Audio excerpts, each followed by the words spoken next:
मकामे मुस्तफा क्या है मोहम्मद का खुदा जाने खुदा की अज़मत क्या है मोहम्मद मुस्तफा जाने मकामे मुस्तफा क्या है मोहम्मद का खुदा जाने सदा करना थी मेरे बड़ा मैंने तो सदा कर दी सदा करना थी मेरे बड़ा मैंने तो सदा कर दी ओ क्या देंगे मैं क्या लूंगा ओ क्या देंगे मैं क्या लूंगा सखी जाने गदा जाने खुदा की अज़मत क्या है मोहम्मद मुस्तफा जाने मकामे मुस्तफा क्या है मोहम्मद का खुदा जाने कहाँ तलब मेरी रसाई थी कहाँ तलब मेरी रसाई थी है आसे कितनी मंजिल आगे है आसे कितनी मंजिल आगे नबी जाने खुदा जाने সাহাবা হুজুররা মেনেছে ওইভাবে মানতে হবে অন্য কারো মতো নয় কেননা সাহাবারা হলো আমাদের জন্য সবচেয়ে উত্তম রাস্তা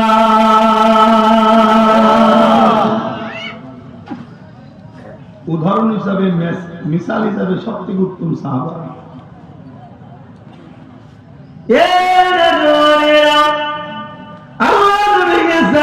কিভাবে মহব্বত করেছে কিভাবে ভালোবেসেছে কিভাবে প্যার করেছে আল্লাহ নবী একদিন মদিনা নববী শরীফে বসে রয়েছে সাহাবা হুজুরদেরকে নবী আনারত করছেন সাহাবা হুজুরদের মধ্যে থেকে একজন দাঁড়িয়ে গিয়ে বলতে লাগলো ইয়া রাসূলুল্লাহ হাবিবাল্লাহ আমাদেরকে নামাজ পড়তে আমাকে বড় ভালো লাগে কেউ বলতে লেগেছে ইয়া রাসূলুল্লাহ আমাকে রোজা রাখতে বড় ভালো লাগে কেউ বলতে লেগেছে ইয়া রাসূলুল্লাহ আমাকে হজ করতে বড় ভালো লাগে কেউ বলতে লেগেছে ইয়া রাসূলুল্লাহ হাবিবাল্লাহ আমাকে দান খয়রাত করতে ভালোবাসে ওই মজলিসে বসেছিলেন হযরত আবু বকর সিদ্দিক তিনি দাঁড়িয়ে গিয়ে বলেন ইয়া রাসূলুল্লাহ হাবিবাল্লাহ ইজাজত যদি দেন আবু বকরের কিছু ভালো লাগার আছে হুজুর আপনাকে একটু জানাতে চাই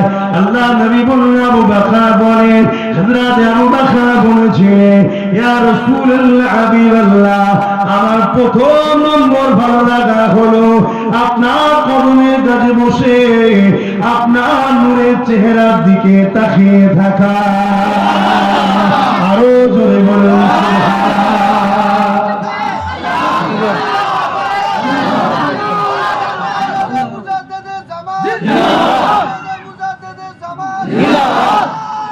আল্লাহ সব সাহাবা হুজুররাই হলেন আমাদের কাছে চোখের তারা বুঝাবার জন্য বলি তার থেকেও দামি কথা বুঝে আসছে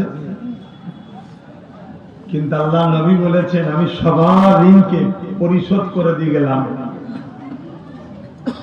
যে যা দিয়েছে তার বিনিময় দিয়ে দিয়েছি আমি সবাইকে শুধু আমার খাদিজা অর্থাৎ আমাদের আম্মা রাসূল পাক সাল্লাল্লাহু আলাইহি ওয়াসাল্লামের খাদিজা আমার নবী আহলিয়া হযরত আমাদের খাদিজা হুজুর আর হযরত সিদ্দিক আকবর এই দুজনের বিনিময়ের পরিশোধ কিয়ামতে আল্লাহ করবেন জোরে বলুন সুবহানাল্লাহ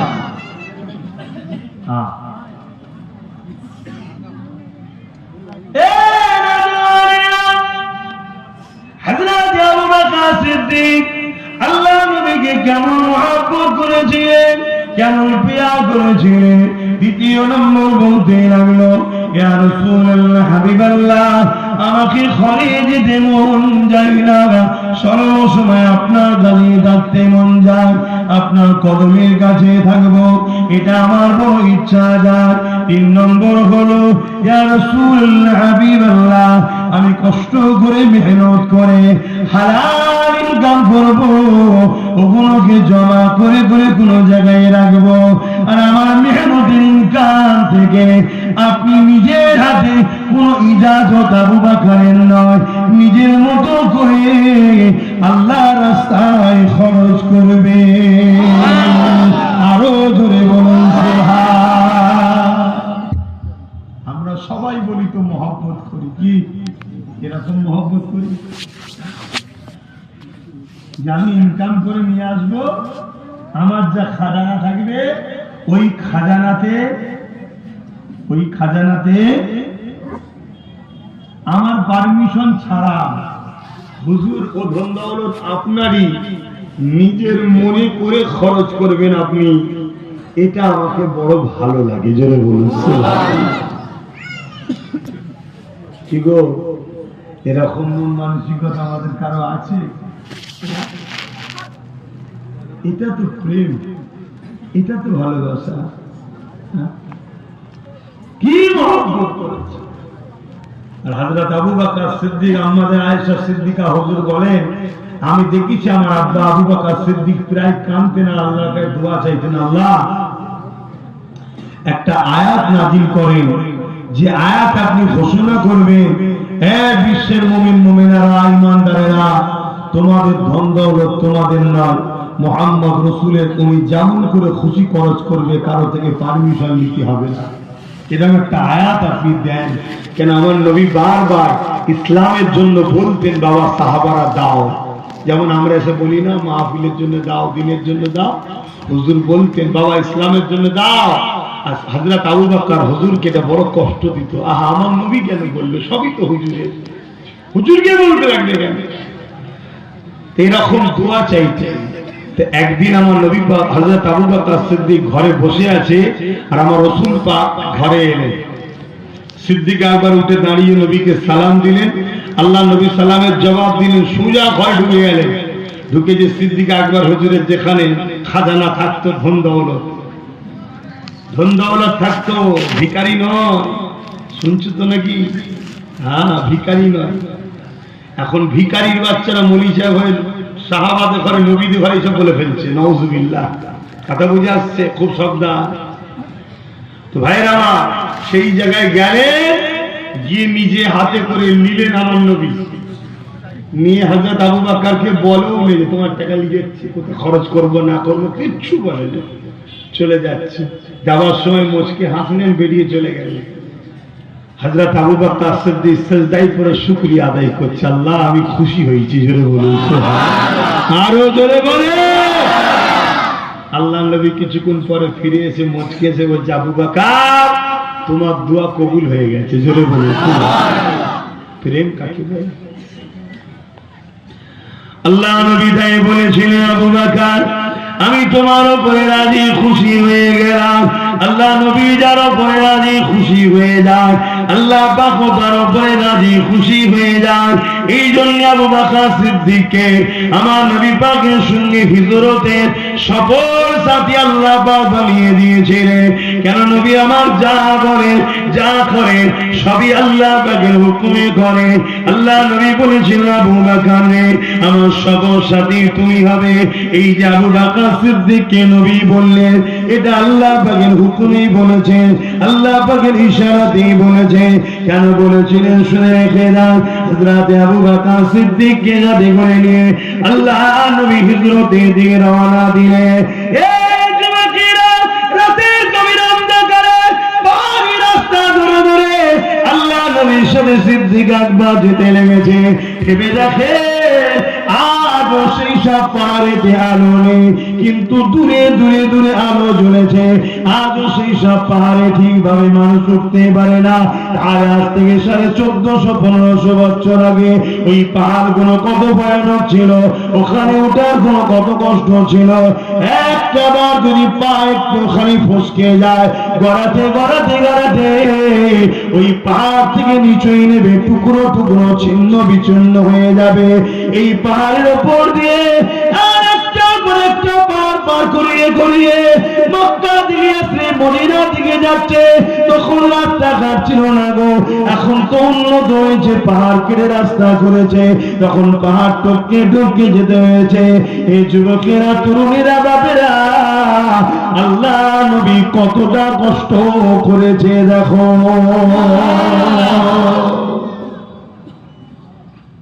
আমি কিন্তু বললাম নবী কতটা কষ্ট করেছে দেখো, সিদ্দিক আকবর কতটা কষ্ট করেছে বললাম না কেন? আমাদের কষ্টটা কষ্টই নয়, আমাদের সবটাই হুজুরের জন্য। জোরে বলুন ভেবেছেন কখনো সামান্য একটু উঁচু নিচু নতুন পাথর ফেলা রাস্তা হলে ওতে হাঁটতে কত কষ্ট হয়, জুতো পায়ে দিয়ে, গরম এলাকা, একটার পর একটা একটার পর একটা, এগুলো ভাবতে হবে ছিল, শুধু শুনলে হবে না, ভাবতে হবে। সেই ইসলাম নবী তোমাদের কাছে রেখে গেছে, আজ তোমাদের কাছে পৌঁছেছে। সেই ইসলামকে আজকে কেউ বলছে মিটিয়ে দেবো। শুনছেন না শোনেন? যারা বলছে তারা কোন ক্ষমতায় বলছে বুঝতে পারছেন না, পারেন না? যে যার ক্ষমতা দখল করে যে যার ধর্মের দোকানকে ঠিক করার জন্য ব্যস্ত। যিনি মাথায় বসে আছে উনিও ধর্মের দোকান ঠিক করছে, যিনি এখানে বসে আছে ইনিও এখানে ধর্মের দোকান ঠিক করছে। দেখো না, যে যা, কেউ সেকুলার সেজে আছে কিন্তু মূল লক্ষ্য তার ধর্ম। আর কেউ ডাইরেক্ট বলছে আমি আমার ছাড়া কাউকে বুঝি না। আমি তো আপনাদের এলাকায় আস্তে আস্তে দেখছিলাম অনেক ব্যানার রয়েছে, কেউ কেউ লিখছে জাগো অমুক জাগো। শুনছেন না? শুনুন, সে আবার বলছে আমি রাজনীতির নেতা। কিছুদিন আগে সে আবার সেকুলার ছিল। বুঝতে পারছেন না? হ্যাঁ, আমাদের কিছু মুসলমান আছে ওই রকম দ্বারা দেখা যায় কি ওই পকেটে রুমাল দিয়ে মাথা বেঁধে বসে। বসেছে কেন? রুমাল খোলো, টুপি মাথায় করে বসে, আমরা খালি মাথায় বসে। কথা বুঝতে পারছো না? মনে হয় মাথায় কাপড় দিবি হয়ে গেল না? তুই মেয়ে ছেলে নাই মাথায় কাপড় দেবে, তুই বেটা ছেলে মাথায় টুপি দেবে আর না খালি দেবে। কিছু কিছু আছে রে বাবা এরকম রুমাল বেঁধে দিয়ে ইফতারে বসে খেতে, এখন সব কমন হয়ে যায়। কথা বুঝে আসছে না? আর আমরা বোকার মতো কখনো একে বিশ্বাস করেছি, কখনো তো বিশ্বাস করেছি, কখনো তাকে বিশ্বাস করেছি। আর আমাদের ঘরের কিছু ছেলে আছে তাদের সঙ্গে হই হই করে। আর আমাদের ছেলেগুলোকে আস্তে আস্তে আস্তে আস্তে ঠিক বেঈমান বানিয়ে ফেলছে। খেয়াল করে দেখো, তোমাদের এলাকাতেও কিছু আছে, খেয়াল করে দেখবে।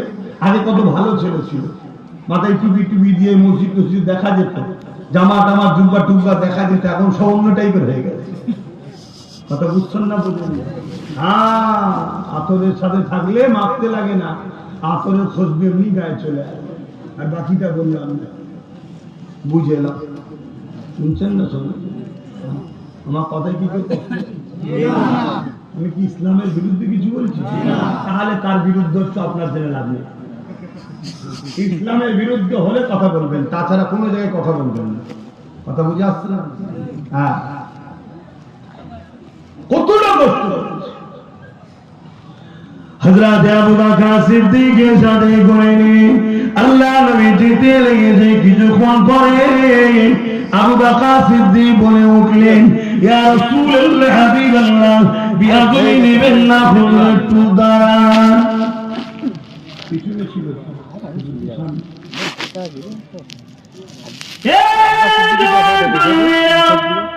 আল্লাহ নবী দাঁড়িয়ে গেলেন।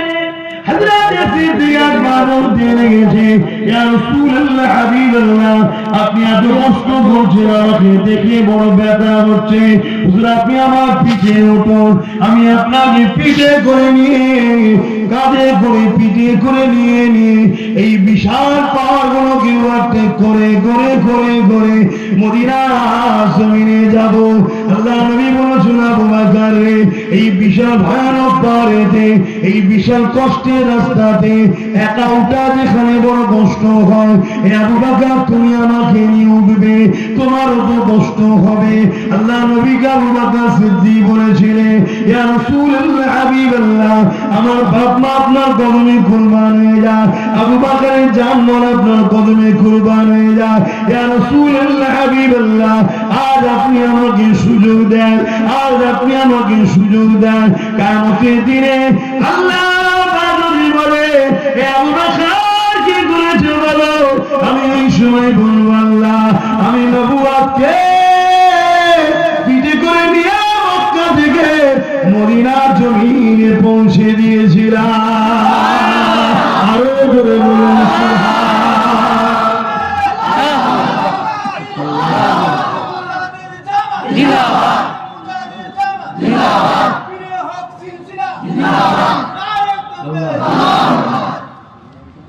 নারে তাকবীর, আল্লাহু আকবার দেবেন, আমার নবীর স্লোগান দেবেন, আর দাদা হুজুরের সিলসিলাটা দেবেন।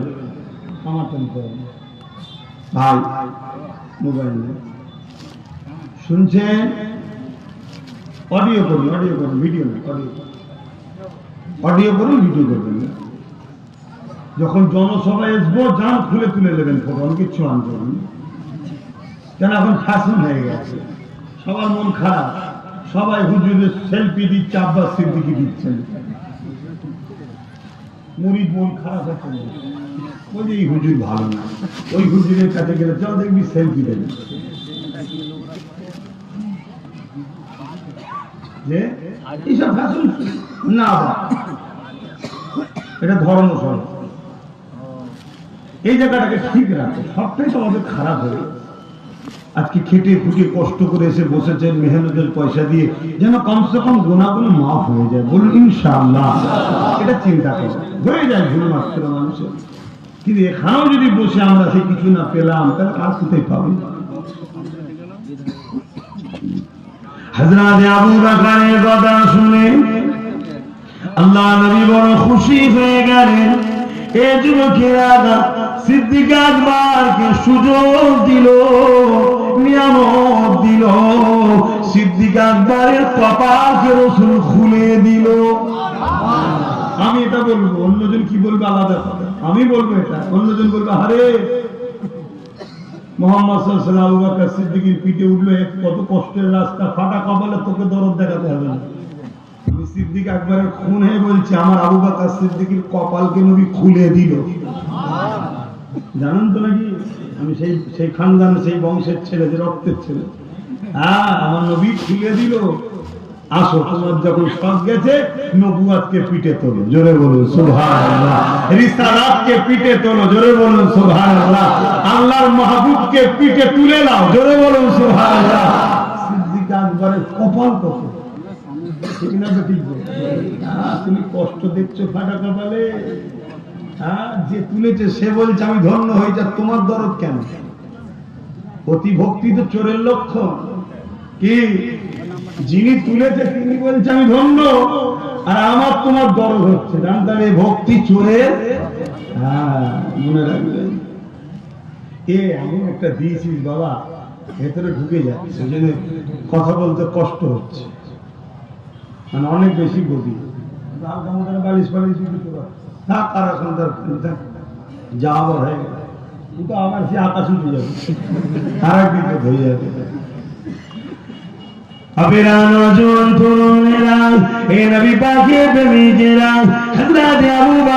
পিঠে আবার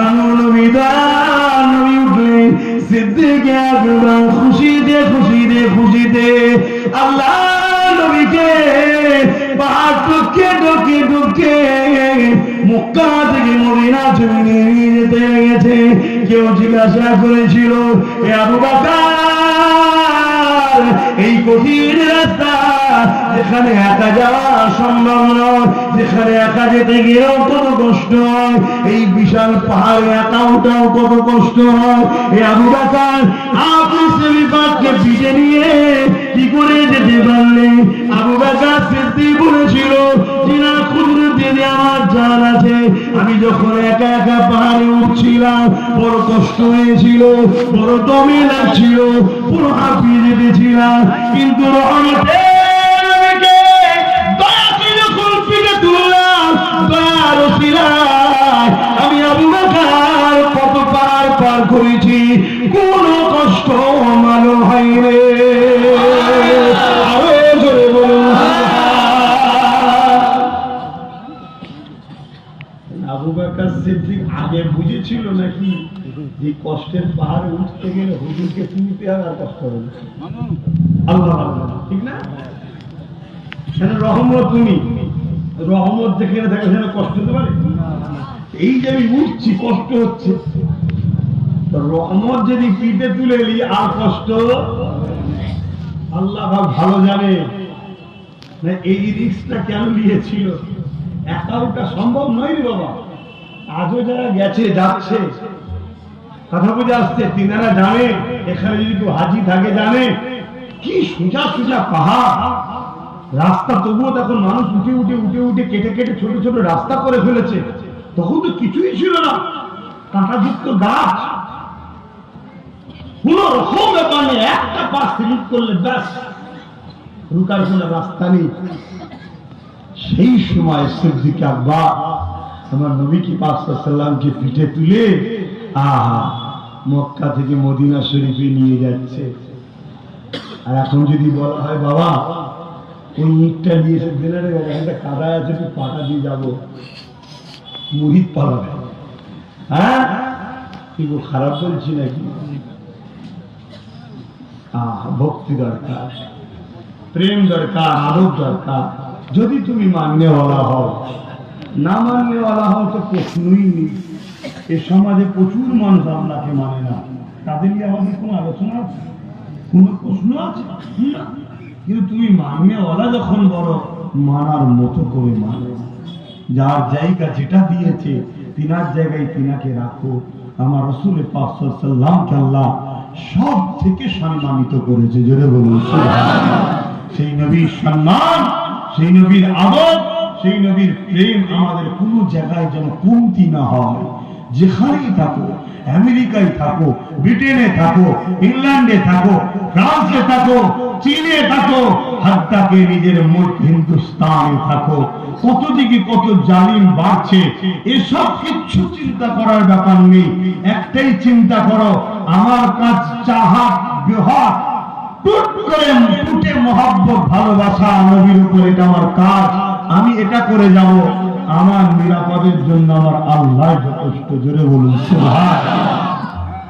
মনে থাকবে আমার নবী পাক সাল্লাল্লাহু আলাইহি সাল্লামকে এইভাবে সিদ্দিক আকবর নিয়ে যাচ্ছে। এর বীজখানে গাড়ে সুরের মধ্যে আমার নবী পাক সাল্লাল্লাহু আলাইহি সাল্লামকে নিয়ে আমার সিদ্দিক আকবর ওখানে গিয়েছিলেন।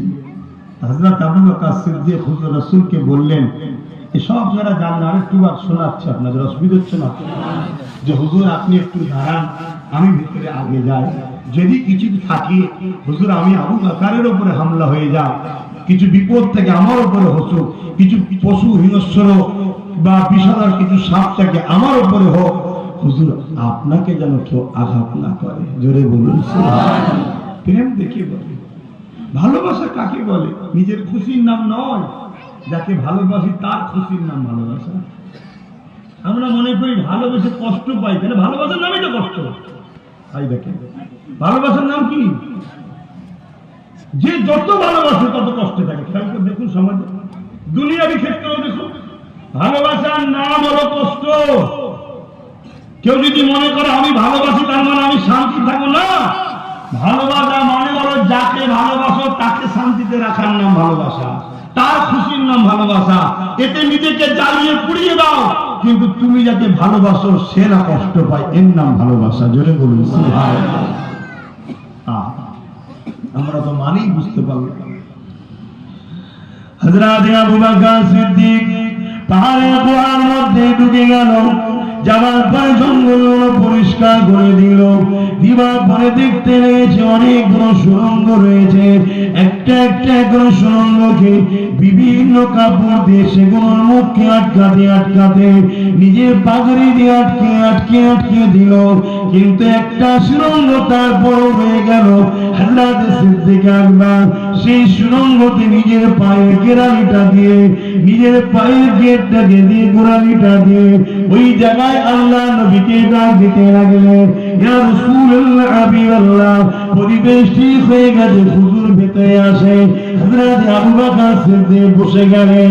আল্লাহ নবী সিদ্দিক আকবরের কোন মাথা দিয়ে নবী আমার চোখটা বন্ধ করলেন। এই যুবকেরা বলেছিল, সিদ্দিক আকবর, ইয়া রাসূলুল্লাহ, হাবিবাল্লাহ, আমাকে এক নজরে আপনার দিকে তাকিয়ে থাকতে ভালো লাগে। সিদ্দিক আকবরের সেই দিনের চাওয়াটা আল্লাহ সুযোগ করিয়ে দিল। ওখানে তৃতীয় কোনো মানুষ ছিল না। আবু বকর সিদ্দিক ছিল, রাসূল ছিলেন। আবু বকর সিদ্দিক বসেছিল, রাসূলুল্লাহ আবু বকরের কোলে মাথা দিয়ে চোখটা বন্ধ করলে আমার আবু বকর একেবারে নিজের কোলেতে আল্লাহর বন্ধুকে পেয়ে, আল্লাহর নিয়ামতকে পেয়ে, রাহমাতুল লিল আলামিনকে পেয়ে, চেহারায় অদ্দুহাকে পেয়ে আমার আবু বকর একভাবে রাসূলকে দেখতে লেগেছে। ঠিক এমনই সময় এক বিষদশা এসে সিদ্দিক আকবরের পায়ে ছোবল মেরেছে। এই যুবকেরা চেহারায় অদ্দুহাকে দেখছে, বিষের আসর বুঝতে পারেনি। চেহারায় অদ্দুহাকে দেখছে, বিষের যন্ত্রণা বুঝতে পারেনি। আবার একটা ছোবল মেরেছে, তথাপিও বুঝতে পারেনি। আবার একটা মেরেছে, তখন শরীর খারাপ পুরো নীল হয়ে গেছে। কখন যেন শরীরের কষ্টের মধ্যে দিয়ে চোখ দিয়ে এক ফোঁটা পানি বেরিয়ে চেহারায় অদ্দুহা আমার রাসূলুল্লাহ নূরে গাল মুবারকে পড়ে যায়। এই গাল মুবারকে যখন পড়ে যায়, আল্লাহ নবী চোখটা খুললেন। আবু বকর সিদ্দিকের বিষেতে পুরো চেহারা খারাপ নীল হয়ে গেছে।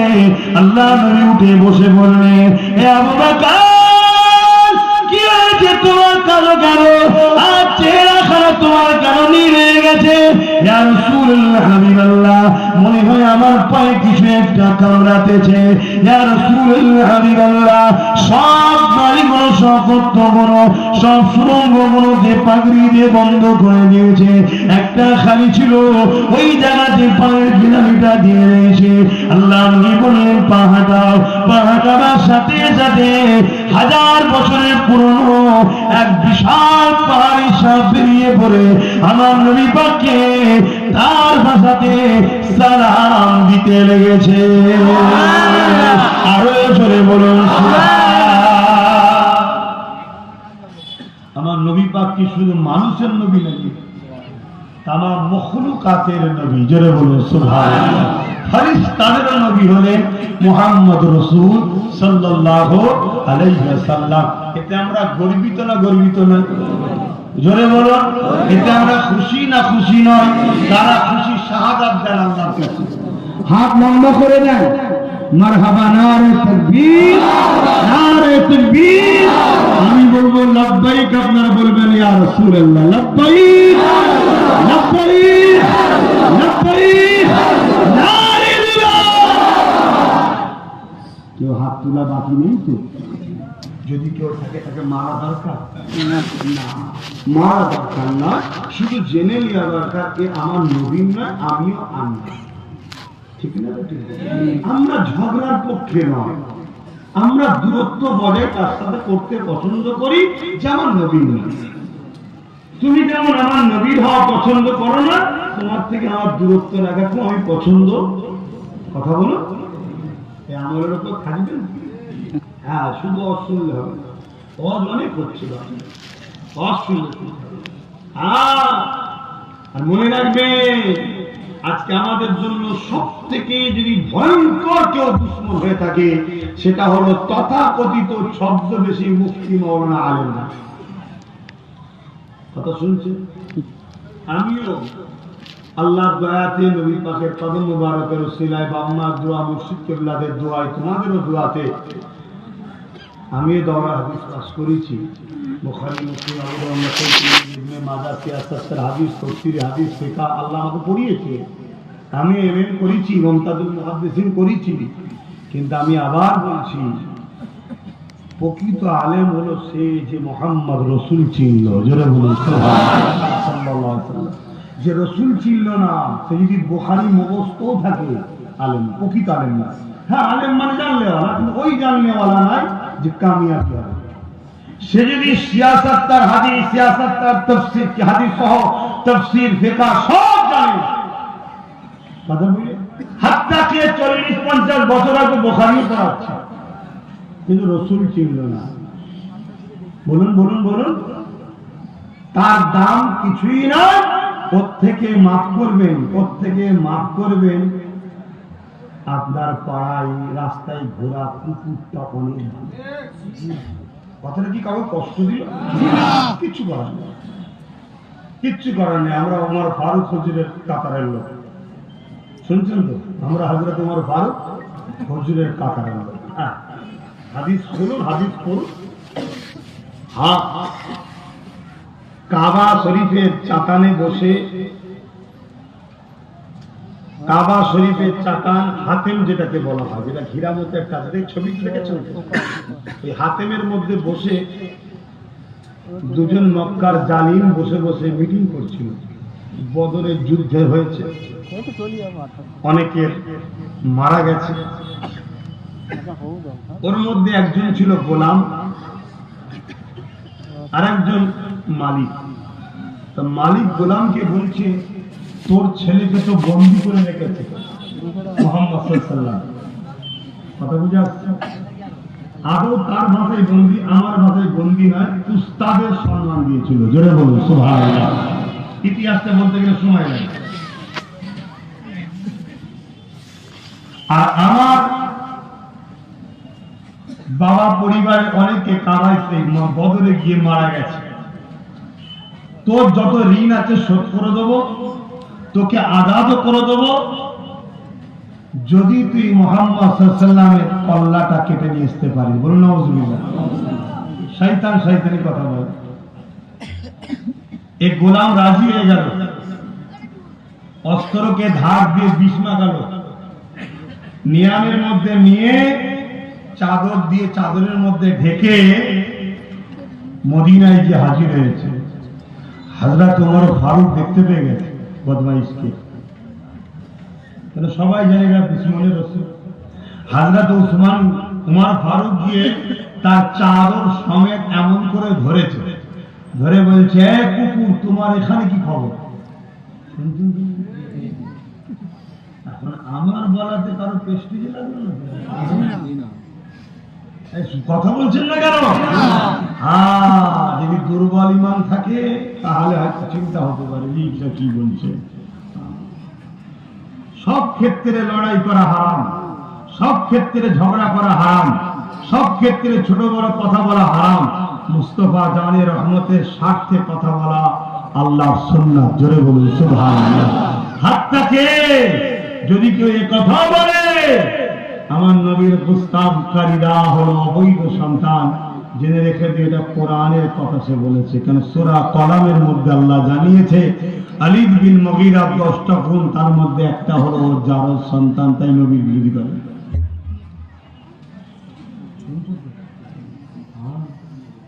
খুব ভালো করে শোনো, নামাজ কাজা, রোজা কাজা, আরো বদমাইশি, এখনো কাবিরা গোনা হচ্ছে, তওবা করো, করো না এইভাবে, বদমাইশি করো না, তওবা করো, ফিরে আসো। কিন্তু মুস্তাফা জানের রহমত সাল্লাল্লাহু আলাইহি ওয়াসাল্লামের বিরুদ্ধে যারা পরিমাণ সমালোচনা করলে ঈমান চলে যাবে। তা হযরত ওমর ফারুক যখন তাকে ধরেছে, আল্লাহ নবী দেখতে পেয়ে গেছে, এই ওমর ছাড়ো ছাড়ো,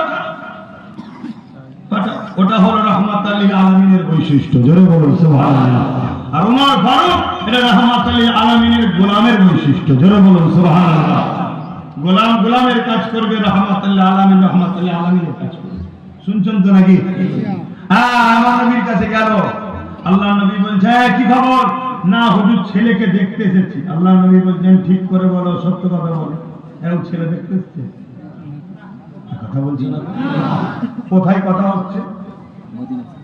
কাবা শরীফের হাতেমে বসে।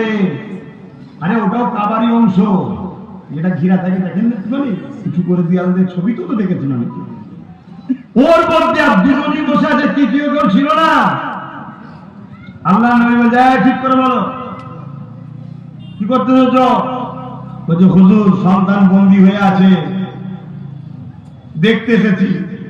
আল্লাহ নবী বলেছেন, সন্তানকে যখন দেখতে এসেছো তাহলে চাদরের মধ্যে অস্ত্র নিয়ে এসছো কেন? ও তখন বলছে, হুজুর এটা তো আমাদের স্টাইল, লাগাই বার করে দিল, এতে কি আছে, এতে কি আছে, বার করে দিল। আল্লাহ নবী বলছে, কাবার হাতেমের মধ্যে বসে কি কথা বলছিলে? তোমার ঋণ মুক্ত করা হবে, তোমাকে আজাদ করে দেওয়া হবে যদি মুহাম্মদ রাসূলকে শহীদ করতে পারো। কদমে পড়ে গেছে, হুজুর আমায় মাফ করে দেন, কলমা পড়িয়ে দেন। জোরে বলুন সুবহানাল্লাহ। নবী গায়েবের খবর জানে না, জানে না? কথা মাথায় ঢুকছে, ঢুকে নেই, কিন্তু নবীকে জানাই কে? নবীকে জানা আল্লাহ। এটা হলো আমাদের আকীদা। কিন্তু নবী গায়েব জানে না, এই হিংসা বিদ্বেষ আমরা রাখি না। এটা মুনাফিকদের কাজ, এটা বিদ্বেষ রাখে নবীর উপরে। নবীকে আমাদের মতো আমদানি দিতে চাইছে, নাউযুবিল্লাহ বলেন। এরা কপাল ফাটা মুনাফিক। এদের নামাজ রোজা দাড়ি টুপি সব থাকবে, এরপরও এরা বরবাদ, জাহান্নামী হয়ে যাবে। তো ভাইরা আমার নবী পাক সাল্লাল্লাহু আলাইহি সাল্লামকে অনেক শান আল্লাহ করেছে। কোন কথা বলতে গিয়ে দিকে চলে গেলাম গো।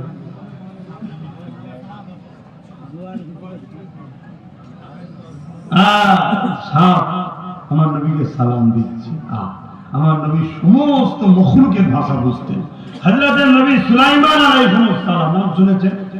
তিনি সমস্ত মখলুকের ভাষা বুঝতেন। জোরে বলুন সুবহানাল্লাহ। কেন? পৃথিবীর বাদশা ছিলেন তিনি, তাই সবার ভাষা বুঝতেন। সুলাইমান নবী নবী হয়েছে নবুয়াতে মুস্তাফা থেকে। জোরে বলুন সুবহানাল্লাহ। সুলাইমান নবীর সবার ভাষা বুঝতে পারে, আমিনার লাল বুঝে না।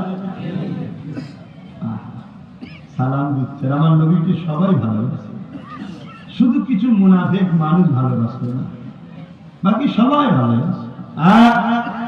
আল্লাহ নবী একদিন উযু করতে লেগেছেন, নারাই শরীফ খুলে দিয়ে নবী আমার উযু করতে লেগেছেন।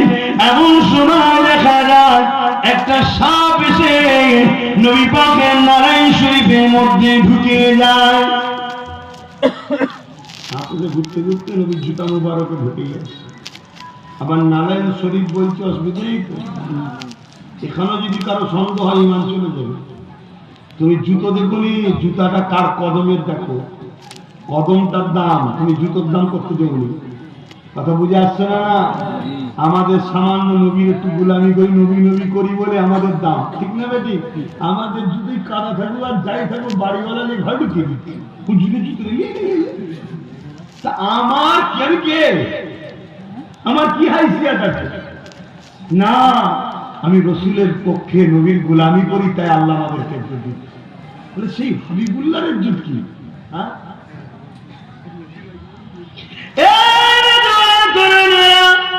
আল্লাহ নবী নারায়ণ শরীফের মধ্যে ওই সাপখানা ডুবে যায়। এমন সময় নবী আমার উযু করে যখন দাঁড়িয়ে গেছে, এবারে নারায়ণ শরীফ খানা পড়তে যাবে, হঠাৎ করে একটা পাখি এসে মেরে আল্লাহ নবীর জুতা মোবারককে নিয়ে মুখে করে উঠতে লেগেছে। আল্লাহ নবী তাকিয়ে রয়ে গেলেন, কোথায় নিয়ে যাস নি আই রে, কোথায় নিয়ে যাস নি আই রে। একটু পরে দেখা যায় ওই জুতা মোবারকটাকে পাখিটা মুখে করে কদমের কাছে হাজির করে দেয়। আল্লাহ নবী বলতে লাগে, কেন তুমি নিয়ে গিয়েছিলে আবার দিয়ে যাচ্ছ?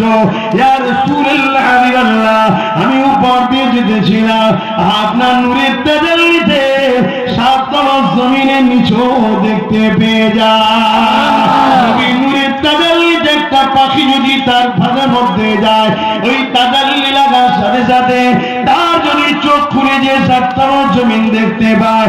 তাই আমার মঈনুদ্দিন আজমিরি বলেছিল, এ আমার পীর, আমার মুর্শিদ, আল্লাহ পাক অন্তরের চক্ষু খুলে দিয়েছে।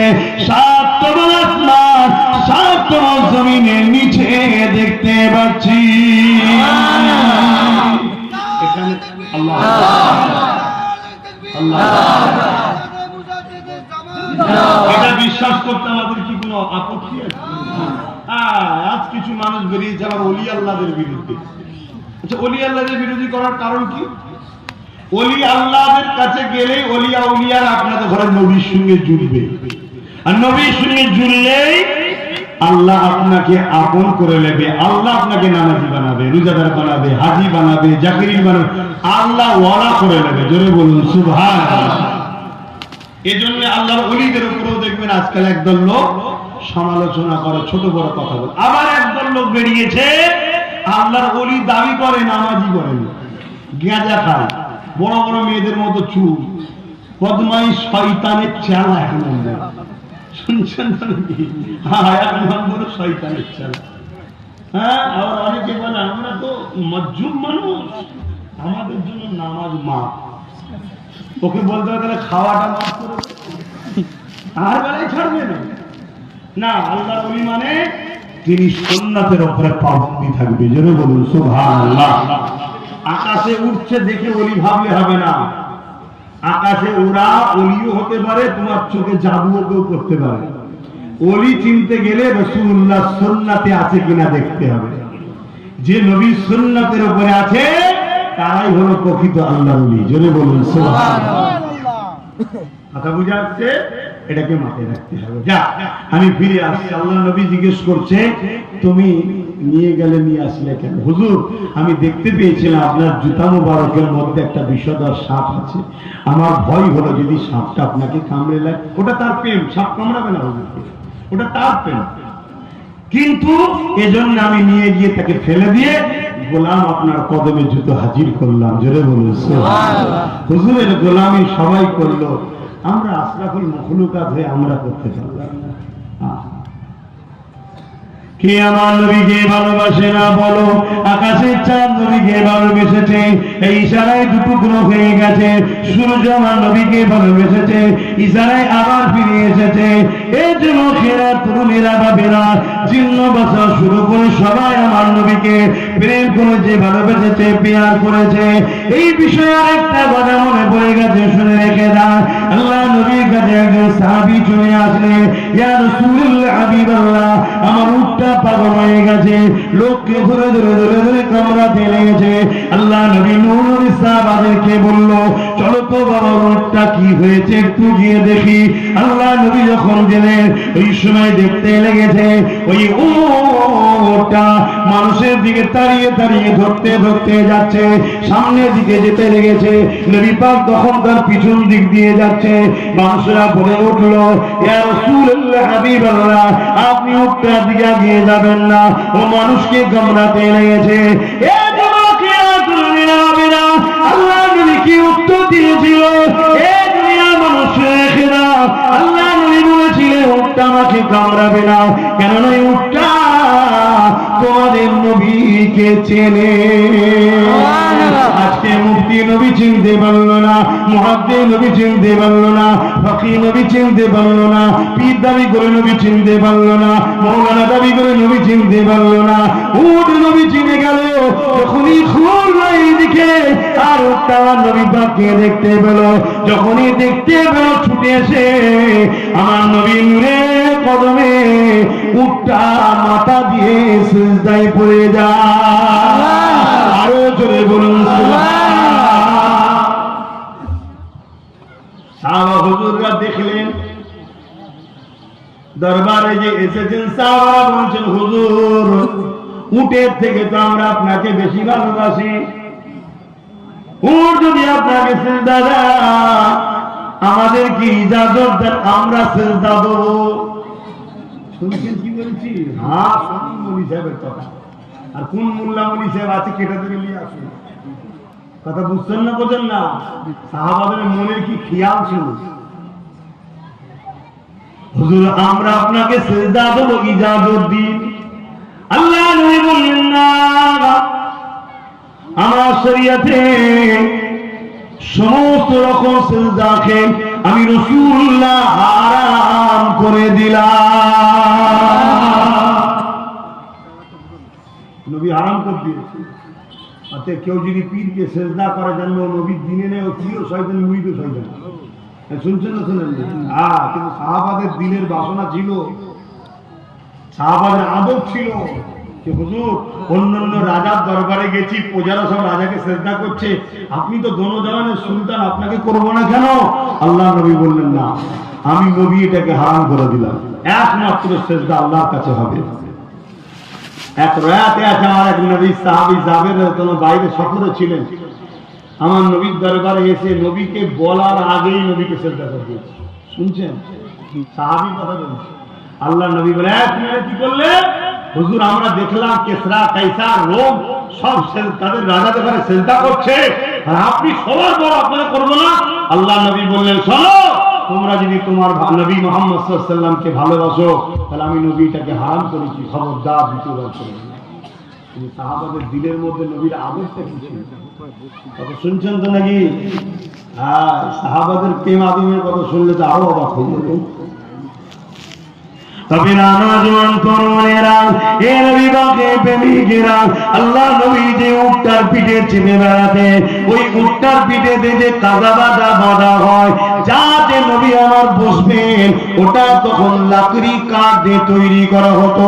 ওই কাদা বাঁধাকে বাঁধার জন্য একজন সাহাবীর দায়িত্ব ছিল, তিনি নবী পাকের উঠে দেখভাল করতেন, নবী পাকের ঘোড়ার দেখভাল করতেন, ওই কাদা বাঁধাগুলো ঠিক করতেন, বেঁধে দিতেন। এক তারিখে আল্লাহ নবী গভীর রজনীতে কোন একটা জায়গায় জরুরি কাজে যাওয়ার জন্য খবর এসে গেল, আল্লাহ নবী এখনই রওনা হবে, নবী পাকের সওয়ারি রেডি করো, নবী পাকের ঘোড়া বা উটটা রেডি করো।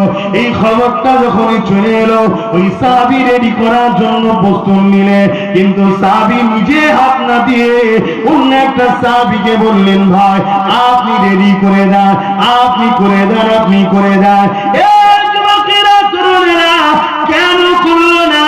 কেন? সাহাবী বলতে লেগেছে, আমার গোসল ফরজ ছিল, নবী পাক যে উঠে পিঠে চাপে, নবী যে কাদা বাঁধায় বসে, আমার গোসল ফরজ ছিল, ওই অবস্থাতে আমি কি করে বাঁধি? আর ঠান্ডার সময় ছিল, মক্কা পাহাড়ের এলাকা, যেমন গরম হয় তেমন ঠান্ডা হয়, ওই সময় যদি বিনা পানি গরমে আমি গোসল করে আমি মারা যেতে পারি।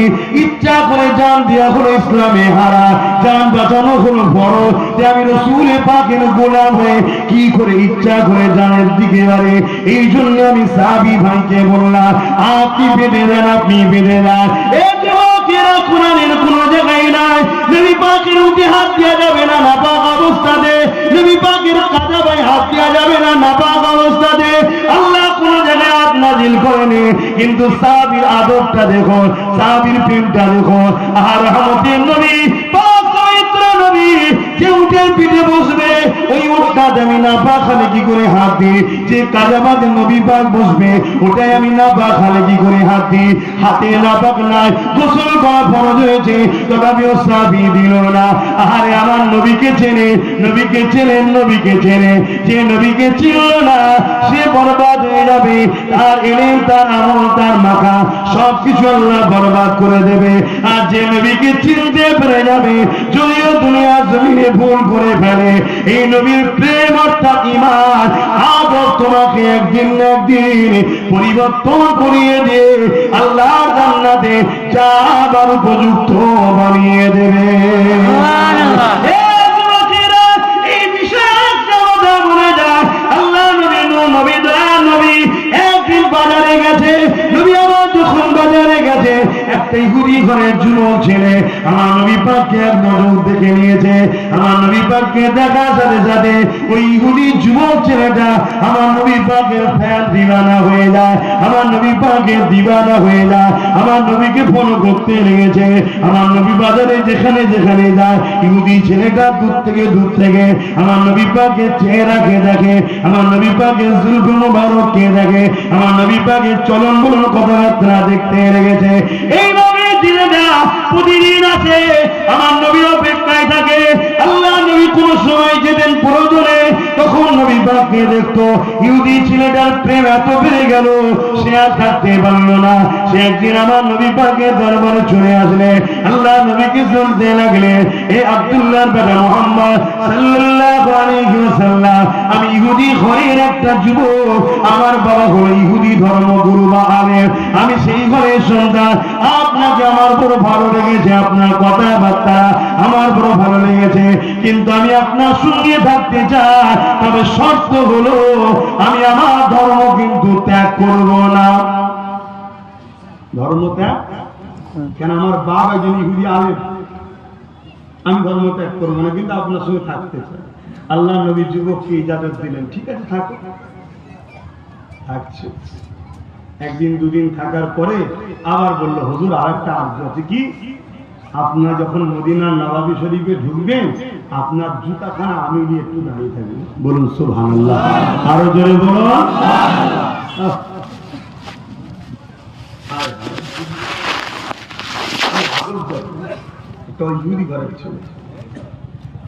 দীর্ঘদিন যেতে যেতে 7 বছর কেটে গেল। ক বছর? 7 বছর। একদিন আমার নবী পাক যেই মদিনা নবাবী থেকে বেরিয়ে যাওয়ার যুবকটা জুতো লাগায়, একদিন দেখছে জুতোটা নিলও না আর লাগাও না। ওই সময় নবী পাক জিজ্ঞেস করলেন, সাহাবী যুবকটা কোথায় গেল? 7 বছর কোনোদিন নবী বলেন তুমি ধর্ম ছেড়ে দাও, এদিকে আসো, ওদিকে আরো, এসব কিছু কেন? অশ্রী পান্টা কি তো এটা হয়, কথা বুঝে আসছে না? না, আল্লাহ নবী বললেন যখন সাহাবীকে জুতোটা লাগাই না, ঠিক সে কোথায়? হুজুর সে বড় অসুস্থ, তার অবস্থা খুবই খারাপ, আজকে সে আসতে পারে না, সে মনে হয় বাঁচবে না। আল্লাহ নবী খবর পাওয়ার সাথে সাথে ইহুদি আলেমের বাড়ি চলে গেল সেই যুবককে দেখতে। আল্লাহ নবী ভেতরে গেলেন, যুবকটা উঠে বসলো। এক রাতের মধ্যে যুবকটা শুয়েই ছিল। আল্লাহ নবী যুবকের মাথায় হাতটা দিলেন, দিবার সাথে সাথে হাতটাকে টেনে দিলেন নবী আমার। টেনে দিয়ে যুবককে বলছে, যুবক তুমি তো আমার সঙ্গে 7 বছর ঘুরেছ, আমার মধ্যে কোনো দেখেছো মানবতা বিরোধী, ইনসাফ বিরোধী, ইনসানিয়ত বিরোধী কোনো ভুল, কোনো জুলুম, বা তোমাকে কখনো কোনো রকম ভাবে কোনো কিছু ফোর্স করার, জোর দেওয়া কিছু করেছি তোমার সাথে? কোন রকম বলেছি কোনো ধর্ম এ করা, এটা সেটা? সে যুবক বলল, না, আপনার মতো মানুষই হতে পারে না। জোরে বলুন সুবহানাল্লাহ। আর ইহুদির বাপ, যুবকের বাপ যিনি আলেম, বড় আলেম, আসমানি কিতাবেরই আলেম, সে মাথার ঘরে দাঁড়িয়ে দাঁড়িয়ে আমার রাসূলকে দেখছে, নবীর সঙ্গে যুবকটার কথা হচ্ছে। আল্লাহ নবী বলছে, বাবা ছেলে তুমি আমায় ভালোবাসো? বলছে, জি হুজুর আমি খুব ভালোবাসি। চোখ দিয়ে পানি বেরোচ্ছে, ভালোবাসি। আল্লাহ নবী বললেন, 7 বছর তুমি আমার সাথে আছো, আমি নবীও তোমায় ভালোবেসে ফেলেছি। জোরে বলুন সুবহানাল্লাহ। তবে শোনো বাবা, তুমি আমাকে একটা সুযোগ দাও, একটা সুযোগ দাও। কবর থেকে জান্নাত পর্যন্ত নিয়ে যাওয়ার দায়িত্ব তোমার, আমি মুহাম্মদ রাসূল নিয়ে নেব। জোরে বলুন সুবহানাল্লাহ। কি সুযোগ? একবার মুখ দিয়ে উচ্চারণ করা, দিল দিয়ে বলো লা ইলাহা ইল্লাল্লাহু মুহাম্মাদুর রাসূলুল্লাহ সাল্লাল্লাহু আলাইহি ওয়াসাল্লাম। ইহুদি যুবকটা তার বাপের দিকে দেখছে, কারণ তার বাপ ইহুদি ধর্মগুরু তো, পড়ালেন তো। তখন বাপ চিনলে বলছে, বাবা 7 বছর ঘুরে এনাকে চিনতে পারলে না? আমি 7 মিনিটের মধ্যে ধরে নিয়েছি ইনি আখরি নবী, জলদি করে কলেমা পড়ো। জোরে বলুন সুবহানাল্লাহ, আরো জোরে বলো। যুবকটা কলেমা পড়তে লাগলো, আশহাদু আল্লা ইলাহা ইল্লাল্লাহু ওয়াহদাহু লা শারীকা লাহু ওয়া আশহাদু আন্না মুহাম্মাদান আবদুহু ওয়া রাসূলুহু লা ইলাহা ইল্লাল্লাহু মুহাম্মাদুর রাসূলুল্লাহ ইন্না লিল্লাহি ওয়া ইন্না ইলাইহি রাজিউন। যুবক কেঁদে গেল, কলেমা পড়া শেষ। আল্লাহ নবী বললেন, এ সাহাবা ইনার গোসলের ব্যবস্থা করো, আমি নবী এই ছেলের জানাজা পড়বো। জোরে বলুন সুবহানাল্লাহ। কত সৌভাগ্য, হায় হায় কত সৌভাগ্য। বলো ওই যুবকটার সম্মান কত? খাজা হুজুরের থেকে বেশি না কম? গস পাকের থেকে? পৃথিবীতে যত ওলি আছে সমস্ত ওলি আল্লাহ এক পাল্লায় রাখলো, ওই যুবকের সমকক্ষ হতে পারবে না। ওই যুবক আমার নবীকে নবী দেখে, নবী বলে কলেমা পড়ে সাহাবী হয়েছে। জোরে বলুন সুবহানাল্লাহ। কিসের জোরে আল্লাহ ওনাকে এই জায়গাটা দিল? বলো বলো কিসের নবীর প্রেম আদবকে এত বড় জায়গাতে আল্লাহ পৌঁছে দিল। হ্যাঁ জানি আমার ঘরের ছেলেদের বা আমাদের অনেক ভুল আছে, যদি হাকিকাতে সত্যি আমাদের দিলে প্রেম থাকে আমাদের মধ্যে আল্লাহ পাকের রহমতে পরিবর্তন আসবে, আস্তে আস্তে আমরা চেঞ্জ হয়ে বড় বড় আল্লাহ ভালো হয়ে যাবো। বলো ইনশাআল্লাহ, তারা বলো ইনশাআল্লাহ। জনসাম করে নিয়ে নবী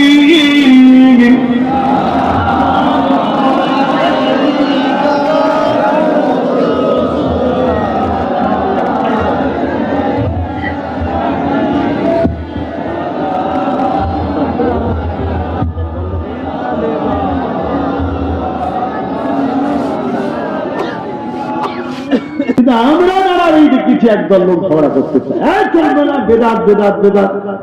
কোথায় পেয়েছো এটা সেটা বলেন না, বলেন না। ওরে বদমাইশ, যখন দেশের পতাকা তোলে দাঁড়িয়ে দাঁড়িয়ে ফতোয়া দিস, বেদাত মানে নতুন তো নাকি? অন্য জায়গায় ফতোয়া দেয়, কোন নেতা কাটা এসে গেলে ওরাই দেখবে না, ওদের সাথে আমার নেতাদের সম্পর্ক আছে, ওই কোয়ালিটি দেখবেন সব উঠে দাঁড়াবে নেতা সাহেব কথা বুঝছেন না, বোঝেন তখন ফতোয়া দিসনি কেন? ব্যাপারটা এটা না, ব্যাপারটা হচ্ছে এদের অন্তরে আমার নবীর নিয়ে বুকস আছে, রাগ। আল্লাহ নবী বললেন আমার উম্মতের মধ্যে ৭৩টা দলে বিভক্ত হয়ে যাবে, ৭২টা দল জাহান্নামী হবে, একটি দল জান্নাতি হবে। ৭২ দলে আলেম থাকবে, মুফতি থাকবে, কোরআনের জ্ঞান হাদিসের জ্ঞান অর্জন করে থাকবে, তাদের মধ্যে নামাজ রোজা দাড়ি টুপি হজ যাকাত সবই থাকবে। ধনুক থেকে তীর যেভাবে বেরিয়ে যায় ওইভাবে ৭২টা দল জাহান্নাম ইসলাম থেকে বেরিয়ে যাবে। শুনছেন? আল্লাহ নবীকে সাহাবারা জিজ্ঞাসা করলেন, ইয়া রাসূলুল্লাহ, হাবিবাল্লাহ, কারণটা তাহলে কি হবে? আল্লাহ নবী বললেন তাদের মধ্যে সব থাকবে, একত্ববাদ তাওহীদ থাকবে, তাদের মধ্যে কোরআনের শিক্ষা হাদিসের শিক্ষা নামাজ রোজা দাড়ি টুপি তাকওয়া পরহেজগারি সবই থাকবে। কিন্তু আমি রাসূলুল্লাহ তাদের অন্তরে আমি নবী আমার হাইয়া আদব সম্মান থাকবে না, প্রেম থাকবে না, এই জন্য আল্লাহ সবটা বরবাদ করে দেবে। শুনছেন? দুটো হাত আছে, দুটো পা আছে, দুটো চোখ আছে, দুটো কান আছে, কিডনি আছে, লোকটাকে কাফন পরিয়ে দিয়েছে। ভাই কাফন পরালি কেন? ভাই সবই তো রয়েছে, কাফন পরিয়েছেন কেন বলবেন তো? ও জানলে ওর কি নেই বলুন, ওর জানটা নেই, তাই সব থাকার পরও ওর আর কোন দাম, ওকে রাখা কথা বলে কেন? আর একটা হাত নেই কি, দুটো পা নেই, দুটো চোখও নেই, কি কাফন পরান না? ওর জান আছে রে, ওকে রাখ, তাই না? নামাজ রোজা দাড়ি টুপি হজ যাকাত সবই আছে, কিন্তু ওর মধ্যে জান নেই, অর্থাৎ মুহাম্মদ রাসূল নেই, ওর জন্য শেষ। বুঝতে পারছি তো? আসেন মহব্বত করবেন আমার নবীকে। পুরো দুনিয়া উঠে পড়ে লেগেছে আমাদের দিল থেকে নবী বার করার জন্য, কোটি কোটি টাকা দিচ্ছে মাদ্রাসা করার জন্য, মসজিদ তৈরি করার জন্য। সেসব মসজিদে নামাজ রোজা দাড়ি টুপি ইংলিশ অঙ্ক বাংলা সব শেখানো হবে, আমার বড় আরবি বলবে, ভাববেন বিরাট বড় আল্লাহ বলে। কিন্তু কোন বক্তা যেই যাবেন আমার নবীকে ছোট করে দেয়, মিলাদুন নবী করা যাবে না, ইয়া রাসূলুল্লাহ বলা যাবে না, নবী মরে গেছে কেন মদিনা শরীফে যাও, রাসূল আমাদের মতো মানুষ, দুরূদ শরীফ বেশি পড়তে লাগবে না, রাসূল পাক সাল্লাল্লাহু আলাইহি ওয়াসাল্লামের কি বলে উনি ইলমে গায়েব জানতেন না, উনি শাফাআত করতে পারবেন না, এটা সেটা নানা রকম ভাবে শুধু আমার নবীর সাথে বিয়াদবি শিখিয়ে দাও। কথা বুঝছেন? কমসে কম ইমানটা বাঁচান, ইমানটা বাঁচান। হে নবী সালাম ইয়া রাসূল ইয়া হাবিব,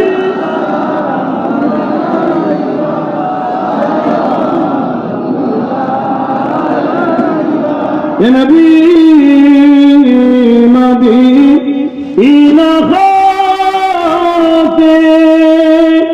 সব কিছু পারে দেখি মোদের কবরে রাখি লইবেন আপন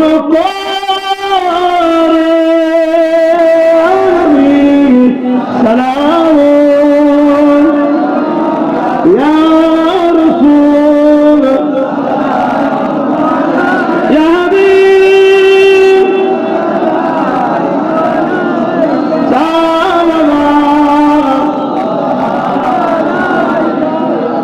নামাজ হবে, আরো হুজুররা রয়েছে, আমি একা সব ফ্যামিলি হবে।